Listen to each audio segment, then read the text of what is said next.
tama o wastong laman ng panalangin ko.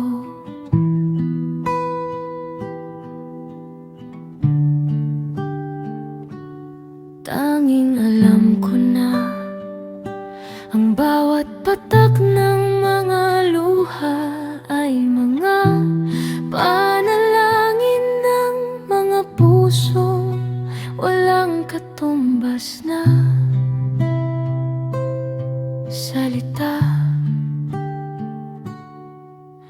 Hindi ito isang tula, hindi ito isang awitin, ito lamang ay isang luha. Isang luha ng isang anak.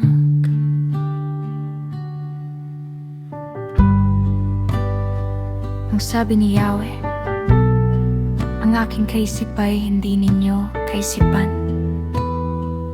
ang inyong kaparaanan na hindi ko kaparaanan. Kung paanong ang langit ay mas mataas kaysa lupa, ang aking kaparaanan ay higit kaysa inyo, at ang aking kaisipan ay hindi na maabot ng inyong kaisipan.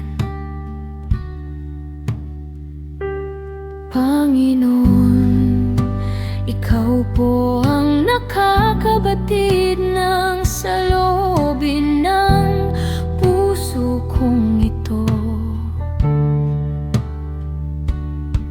Sa iyo